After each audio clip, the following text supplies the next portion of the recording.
特朗普竟然能跟克林顿拉郎配，说真的，我一直都致力于把内容做得中肯而扎实，但是你架不住他现实就这么猎奇啊。最近几天特朗普尤其的安静，对吧？以前一天3-5个热搜，我写的时候选题都得点点逗逗，这几天啊总觉得有点兴致缺，没什么创作热情，合着是这几天啊我最大的 VIP 啊处于一种哑火的状态。哑火的主要原因就是这次民主党来势汹汹，牌又再一次打到了爱泼斯坦的客户名单上面。当地时间11月18号，众议院以427票赞成1票反对的压倒性票数通过了爱泼斯坦档案透明法案。那参议院随后呢通过了一致同意程序，秒过众议院版本。也就是说，在目前两党争到寸土不让的程度的时候，竟然在爱泼斯坦案这个问题上出奇的一致，颇有一种胆小鬼游戏的架势，谁都不能怂。不管公开了之后谁会身败名裂，现在谁要是敢公开阻拦那名声就没法要了。而且呢，这次参议院呢还承诺，一旦众议院完成手续，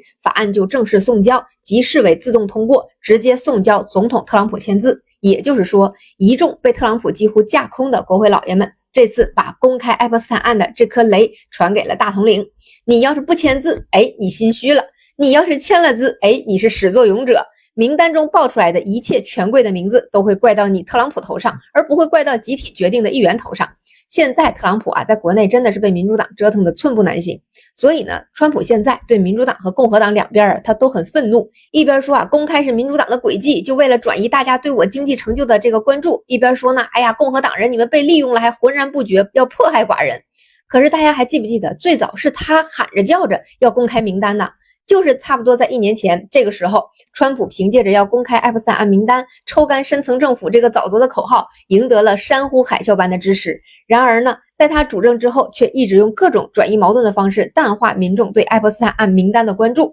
先是表示呢，谁在乎这个事儿呢？大家都关注经济吧。结果呢，在跟马斯克闹掰之后，马斯克反手就爆料说特朗普在爱泼斯坦案的名单之上。我当时就说，这是绝了川普支持率的命门了。二者绝不可能是在唱双簧，一个愿打一个愿挨，挨的是仗型，不能是攻型。你看看现在，好像特朗普跟马斯克的关系有所缓解，其实是因为川普现在的支持率不行了，对外攻略也失败了，继续需要资金和元首才对马斯克不断的抛出橄榄枝。先是通过了马斯克推荐的 NASA 局长的人选，之后又邀请马斯克参加了小萨勒曼访问美国的晚宴。而马斯克跟川普还有共同的敌人，就是索罗斯派的华尔街资本。但是他们两个人在跟爱泼斯坦案的名单扯上关系之后，基本上就只能有利益往来，不存在深层的互信了。随后呢，川普为了赶紧平息爱泼斯坦案名单这个事儿呢，就把司法部长和 FBI 的局长拎出来跟大家说，没有名单，大家散了吧。要知道司法部长邦迪刚上任的时候还在表态，名单就在他的桌子上，结果马斯克说名单上有大统领的名字，现在名单就不存在了，简直就是适得其反，一时激起千层浪。这个事儿呢，就彻底的被酝酿成了美国社会的核心关注点。为什么爱泼斯坦案名单现在对美国民众这么重要呢？其实可以理解为美国人现在对于生活极为不满，对于周遭的一切都很不满，这种情绪没办法发泄给东大，也没办法发泄给任何人的时候，他们就找到了一个出口，一个已经身故的老色批，他的名单上甭管是正常往来还是邪恶的交易，通通都会被立刻打上恋童强迫女性的标签。如今公布爱泼斯坦案的案件资料，原本是对两党，尤其是美国的社会稳定以及美国的权贵们都非常不好的事情。但是是川普先把这个事儿武器化的，话里话外都在暗示嘛，他要替美国人民消灭坏人，消灭深层政府邪恶的掌权者都在那个名单上。根据他竞选时的表态来看那简直是照着名单定点清除，那都不带有一个冤假错漏的。自从川普把这个名单跟政府的无能腐败以及潜藏的罪犯这种概念给捏合到一起之后，公布爱泼斯坦案的名单已经成为了美国民众揭开权贵的老底，反对特权阶层的一个象征。因此吸引的关注也是空前的。无论是想证明川普不在名单上，还是在名单上的人，都迫切的想看到该案件的具体内容。然而呢，具体内容我还没看到呢，就看见了开篇辣眼睛的这一段。11月12号，众议院监督委员会公布了爱泼斯坦案的2万多封邮件，其中呢有一个030719编号的邮件内容引起了美国人民的广泛传播。18年3月，川普的第一个总统任期里，在邮件中，爱泼斯坦的弟弟就问爱泼斯坦说 What's your boy done up to now？ 就是说你的这个特朗普男孩在干啥呢？爱泼斯坦回复说呢，一切都好，班农和我在一起。随后呢，斯坦的弟弟呢接着说，哎，那你问问班农，普京有没有大统领和布巴的不雅照片？这个布巴呢是克林顿人尽皆知的绰号，他在阿肯色州当州长的时候就用这个绰号了。至于说有多不雅呢，这个照片呢，大家就自行搜索吧啊，这个发不出来。之后呢，这爱泼斯坦的弟弟呢还在出来强行解释说呀，这个布巴呀不是克林顿，是别人。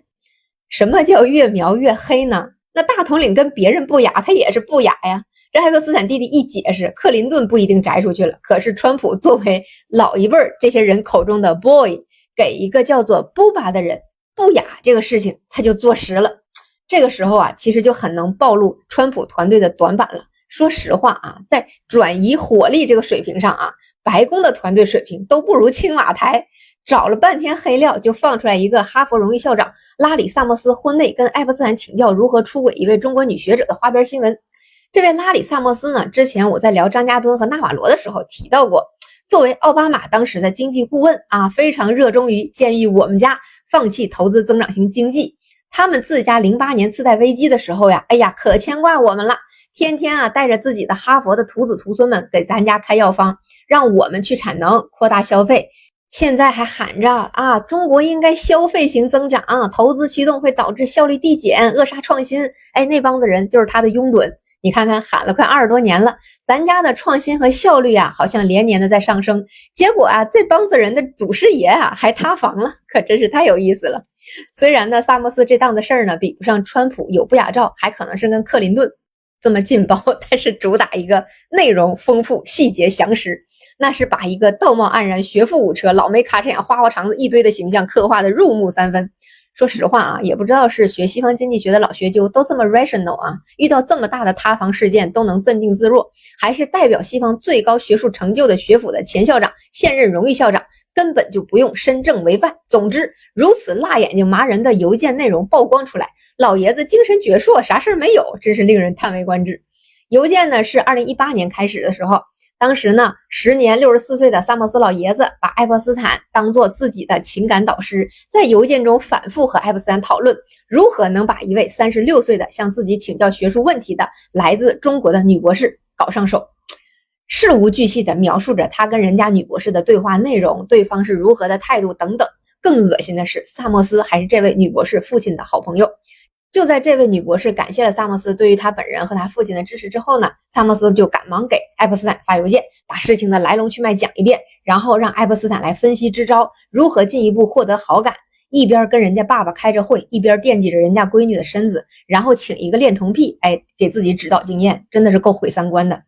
他们的这个油腻的往来邮件啊，每次都在评估萨默斯距离成功得手还有多大概率的这种对话，一直持续到爱泼斯坦被捕当天。说实话啊，西方这学术殿堂真的是够没眼看的，一个爱泼斯坦几乎脏了整个哈佛啊，法学院的泰斗自身是罗利岛的榜一大哥，如今经济学的顶梁柱也是一身的油腻腥臭。然而呢，萨默斯的回应啊，真的是让人惊叹。他说啊，深感羞愧，暂停一切社会公开活动，我要专心教书了。很难评啊，就是说教授可以品行不端，在婚内呢就惦记自己同柴的女儿，哎，结果他搞社会活动反而好像对他的道德水平要求还要更高一些了啊。有的时候真的很想劝一劝有些父母啊，睁开眼睛看看世界吧。总体上说，像萨默斯这种跟民主党关系比较密切，与华盛顿有联系，但是已经远离了核心的权贵人物，将是爱泼斯坦案的第一轮倒霉蛋。毕竟啊，民主党的目标只有大统领一个，就必然导致民主党这边异常团结，而共和党这边的中层干部却都希望借由爱泼斯坦案的名单给自己搏出位，因为名单能冲击的一定是本党的老炮啊。现在两党的新势力原本就没资格搭上爱泼斯坦，那何不借由民意之手给自己的前程铺路呢？现在共和党内几乎要公开名单的马乔丽·泰勒·格林就是曾经川普的铁杆盟友啊，也是一位国会山股神。那还有呢，乔什·怀利现在都开始不听指挥了，为了自己的前途不惜推动名单的曝光。这就是我一直说的，西方的封建制历史给他们的政治形态带来的难以摆脱的桎梏和原始的不断背刺的状态。简单来说，就是见小利而忘命，见大义而牺牲。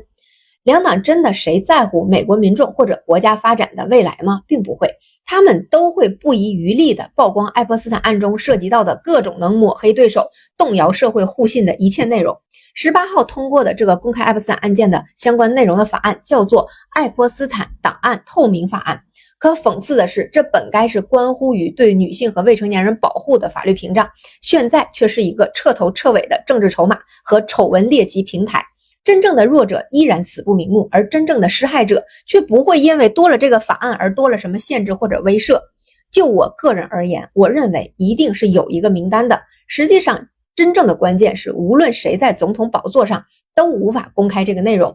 因为有太多的权贵需要总统去保护。可以说，爱泼斯坦案的名单就是一个在野党可以玩命整活抹黑的法子。随着法案送到川普的案头，接下来又是新一轮的博弈。司法部呢可以决定哪些无辜的第三方可以被涂黑，那民主党呢就可以继续在中期选举的过程中不断的放猛料，猛锤共和党。而白宫下次放出的料就需要比萨摩斯老爷子这种呢再猛一点才行，才能继续转移目标。现在川普给出的备选答案是克林顿和摩根大通的杰米戴蒙，大家扶稳坐好，静等大瓜开席吧。这么长都看完了，关注一下吧。